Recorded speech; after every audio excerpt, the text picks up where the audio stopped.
আসসালামু আলাইকুম। ১/১১-এর কুশীলব মাসুদউদ্দিন চৌধুরী কট ১/১১-এর মহানায়ক বলা হয় এই মাসুদউদ্দিন চৌধুরীকে। মঈনুদ্দিন ফখরুদ্দিন সরকারের দ্বিতীয় গুরুত্বপূর্ণ ব্যক্তি ছিলেন এই মাসুদউদ্দিন চৌধুরী, জেনারেল মাসুদ। উনি তখন সাভার যে পদাতিক ডিভিশন আছে ৯ ডিভিশন, এটা অত্যন্ত গুরুত্বপূর্ণ। সেনাপ্রধানের পরে সবচেয়ে গুরুত্বপূর্ণ পদ এবং এরিয়া হলো সাভার, যেহেতু সাভার ঢাকার একেবারে পাশে। সাভারের জিওসি যিনি থাকেন, এখান থেকে পরবর্তী সেনাপ্রধান হিসেবে নিয়োগ দেওয়া হয় বেশিরভাগই। এত গুরুত্বপূর্ণ জায়গায় ছিলেন যে এখানে থেকে পুরো বাংলাদেশটাকে নাড়িয়ে দিয়েছেন ১/১১-এর সময়। ২০০৬ সালে যখন ১/১১ ঘটে, সেই সরকারের অন্যতম নায়ক ছিলেন এই মাসুদউদ্দিন চৌধুরী। পুরো বাংলাদেশকে তখন তছনছ করে দিয়েছেন, লণ্ডভণ্ড করে দিয়েছেন এরা। এদের কারণে শেখ হাসিনা স্বৈরাচারী হয়ে উঠছে। মূল কারিগর হলো এরাই শেখ হাসিনাকে ক্ষমতায় বসিয়েছে ২০০৮ সালে। ৮ সালে বসানোর পরে যেটা করছে শেখ হাসিনা, এরা এটার সাথে দায়ী। এই মাসুদউদ্দিন চৌধুরী এবং মঈনুদ্দিন আহমেদ, তৎকালীন সেনাপ্রধান, এই দুইজনে বিডিআর হত্যাকাণ্ডের জন্য দায়ী। কারণ এরা তখন নীরব ছিল। তখন সেনাপ্রধান ছিল মঈনুদ্দিন আহমেদ, আর তার সেকেন্ড হ্যান্ড ছিল এই মাসুদউদ্দিন চৌধুরী।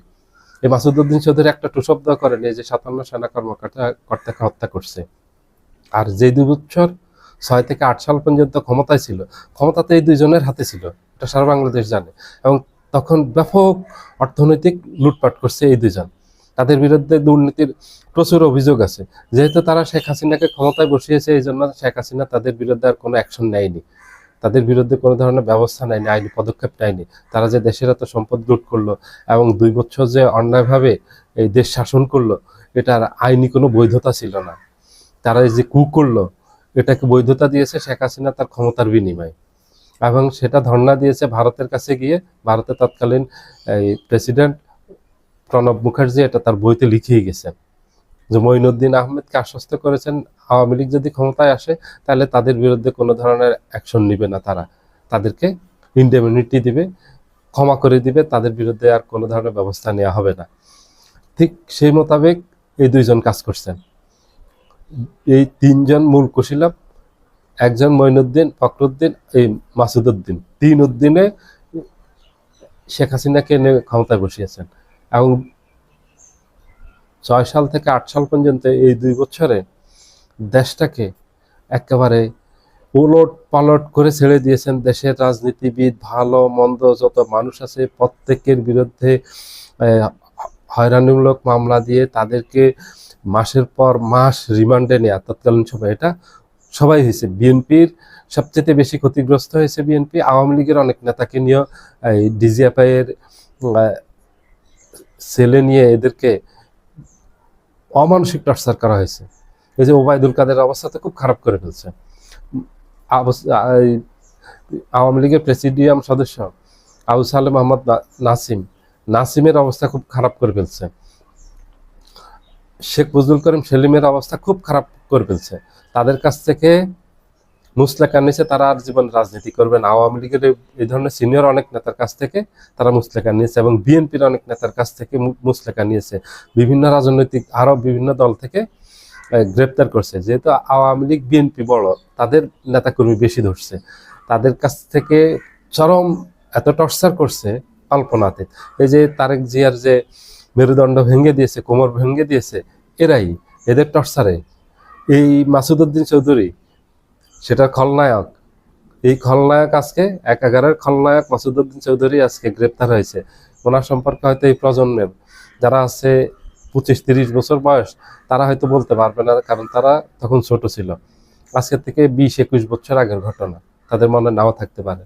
তো এগুলো আমাদের স্পষ্ট মনে আছে কি কি করছে, এবং এরা যে অন্যায়ভাবে এই যে রাজনৈতিক নেতৃবৃন্দের উপর হামলা চালিয়েছে, এদেরকে এই অমানবিক টর্চার করছে ধরে নিয়ে সেনাবাহিনীতে একেবারে নির্বিচারে।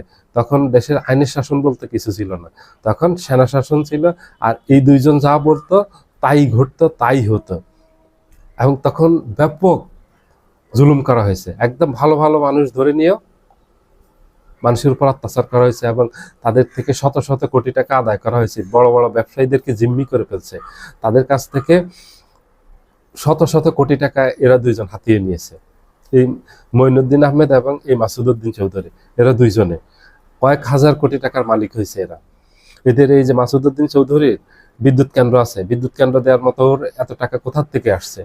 ও তো সেনাবাহিনীতে চাকরি করছে, সেনাবাহিনীতে কোটি কোটি টাকা নেই, সেখানে তো অবৈধ টাকা উপার্জন করা যায় না। এগুলি তৎকালীন সময় বড় বড় ব্যবসায়ীদের থেকে আদায় করা সেই টাকা। এরা ইচ্ছে মতো মানে এই দেশটাকে মগের মূল্য বানিয়ে ফেলছে, তখন তাদের ইচ্ছে মতো দেশটাকে শাসন করছে, কোনো আইনও মানেনি, আইনের তোয়াক্কাও করেনি এবং কারো কথাও শোনেনি।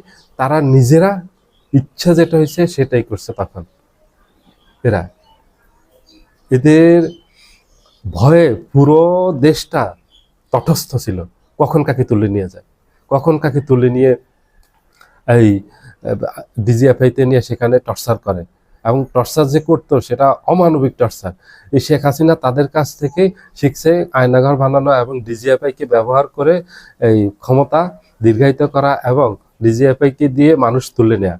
এই এদের থেকে শেখ হাসিনা শিখে শেষে এই আয়নাঘর তৈরি করছে ডিজিএফআই এর, সেখানে নিয়ে রাজনৈতিক নেতৃবৃন্দ এবং যাকে প্রতিপক্ষ মনে করতো তাকে তুলে নিয়ে সেখানে অমানবিক অত্যাচার যে করছে, এই যে আয়নাঘরে গুম করে ফেলছে, এরাই ওই পথ দেখিয়েছে শেখ হাসিনাকে। সবাই ভালো থাকবেন, আল্লাহ হাফেজ।